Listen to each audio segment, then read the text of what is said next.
সাংবাদিক বন্ধুসকললৈ আমি আন্তৰিক শ্ৰদ্ধা নিবেদন কৰিছোঁ। আজি মূল বিষয়বস্তু হৈছে যে মাজুলীক এফালৰ পৰা বিদেশী ধৰ্মই আগ্ৰাসন কৰি আহিছে। কোনোটোৱেই কম নহয়, খ্ৰীষ্টান মুছলিম দুয়োটা ইতিমধ্যে সমসাময়িকভাৱে আগবাঢ়িছে। ৩৬খন সত্ৰৰ বিপৰীতে বৰ্তমান শতাধিক গীৰ্জাই মূৰ দাঙি উঠিছে মাজুলীত, আৰু ৪১ কোটি টকাৰে মছজিদ নিৰ্মাণৰো কুচকাৱাজ চলি আহিছে। গতিকে আমাৰ আজি মূল উদ্দেশ্য হ'ল যে আপোনালোকৰ মাধ্যমেদি আমি মাজুলীৰ জনগণক জাগৰণ কৰা, লগতে অসমৰ ধৰ্মৰ কীৰ্তিস্বৰূপে মাজুলীক ৰক্ষণাবেক্ষণ দিয়াৰ দায়িত্ব সমগ্ৰ অসমৰ লগতে ভাৰতবৰ্ষৰ আছে। গতিকে সচেতন মহললৈ আজি এই সংবাদমেলৰ মাধ্যমেদি আপোনালোকক আমি এই কথা অৱগত কৰিছোঁ। লগতে আমাৰ যিসকল ধৰ্মাধিকাৰ আছে তেখেতসকলেও ইয়াত উদ্যোগ গ্ৰহণ কৰিব লাগিব, যিহেতু তেখেতসকলৰ শিষ্য প্ৰশিষ্য আদিয়ে মাজুলী ভৰপূৰ হৈ আছে।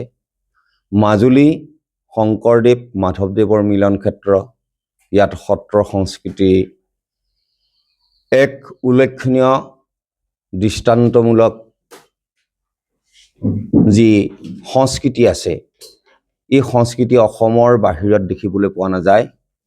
এই ধৰ্মান্তৰণকৰণ, এই ধুৰন্ধৰ খ্ৰীষ্টানসকলে, এওঁলোক আমি ধৰ্ম জেহাদী বুলি কওঁ, এওঁলোক উঁইপোকৰ দৰে এওঁলোকে ক্ৰমান্বয়ে লোভ আৰু প্ৰবঞ্চনাৰ জৰিয়তে আমাৰ এই ভাই ভনী জনজাতীয় লোকসকলক লোভাতুৰ কৰাই এওঁলোকে ধৰ্মান্তৰণ কৰিছে।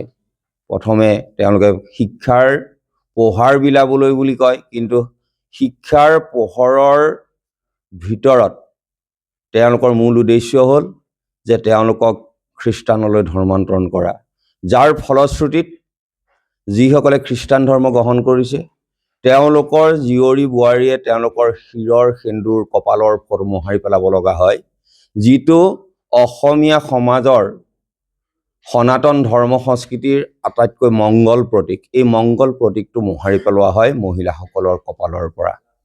তেওঁলোকৰ প্ৰথমতে তেওঁলোকৰ নাম উপাধি চেঞ্জ কৰিবলৈ লৈছিলে, কিন্তু বৰ্তমান তেওঁলোকে এটা কৌশল অৱলম্বন কৰিছে যে তেওঁলোকৰ উপাধি আৰু নাম চেঞ্জ নকৰাকৈ তেওঁলোকে ধৰ্মান্তৰণৰ কৰণত বলি হ'বলৈ বাধ্য কৰাইছে। আৰু তাত মদ মাংসৰ বেহাৰ সিঁচৰিত হৈ পৰিছে। গতিকে আপোনালোকে কালি খ্ৰীষ্টমাছত নিশ্চয় আপোনালোকে তাত উপস্থিত আছে, আপোনালোকে নিশ্চয় সেই কথা লক্ষ্য কৰিছে। মাজুলীত কেৰলৰ ধনে কালে মুখৰিত হৈছে, কিন্তু য'ত দেৱ দেৱীৰ স্তৱ কবচ আদি শুনিবলৈ পোৱা যায়, মহাপুৰুষ শংকৰ মাধৱৰ বৰগীত, দেৱ দামোদৰৰ সৃষ্ট সত্ৰৰাজিত সম্পূৰ্ণ ঘোষা কীৰ্তন আৰু বিগ্ৰহ পূজনৰ যি আহিলা স্বৰূপ, এই সকলোবিলাক তল পেলাই কেৰলৰ ধ্বনিত মুখৰিত হৈছে বৰ্তমান মাজুলী। গতিকে এই যি পাশ্চাত্য শিক্ষা তেওঁলোকে গ্ৰহণ কৰিছে, ইয়াৰ ফলত আমাৰ সংস্কৃতি অৱনমিত হৈছে। যিহেতু এই সংস্কৃতি যেতিয়াৰ পৰা অসমত পোহাৰ মেলিলে তেতিয়াৰ পৰা আমি দেখা গ'লোঁ যে আমাৰ বৃদ্ধাশ্ৰমৰ সংখ্যা বাঢ়ি গ'ল। আমাৰ সনাতন ধৰ্ম সংস্কৃতিয়ে কৈছে যে পিতৃ মাতৃক সেৱা কৰা, শুশ্ৰূষা কৰা। বৃদ্ধ পিতৃ মাতৃসকলক এতিয়া লাহে লাহে সেই পাশ্চাত্য সংস্কৃতিৰ শিক্ষাৰ মাধ্যমত অহা নতুন পুৰুষ নতুন নাৰীয়ে বৃদ্ধাশ্ৰমৰ ব্যৱস্থা কৰি পিতৃ মাতৃক অৱহেলা কৰা আমি দেখিবলৈ পাইছোঁ। গতিকে আমি আপোনালোকৰ মাধ্যমেদি মাজুলীত বিশেষকৈ খ্ৰীষ্টানিটি আগ্ৰাসন ৰোধ কৰাৰ উদ্দেশ্য লৈ মাজুলীবাসীক আমি ওলাই আহিবলৈ কৈছোঁ।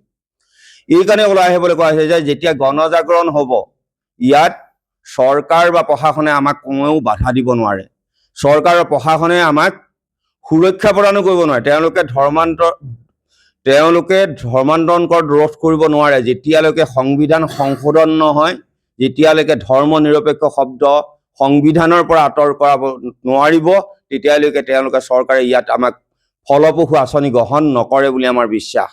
গতিকে আজি গণজাগৰণৰ মাধ্যমেদি খ্ৰীষ্টান আৰু মুছলিমকক মাজুলীৰ পৰা বাহিৰ কৰি দিয়াটো আমি চিন্তা কৰা হৈছে, যিহেতু আজি প্ৰায় 25-30 বছৰৰ আগত তেনেকুৱা ঘটনা ঘটিছিল। মুছলমানসকলে যেতিয়া ইয়াত গীৰ্জা মছজিদ পাতিবলৈ লৈছিলে, তেতিয়া আঁঠু গঢ়াই তেওঁলোকক আঁতৰ কৰোৱা হৈছিলে।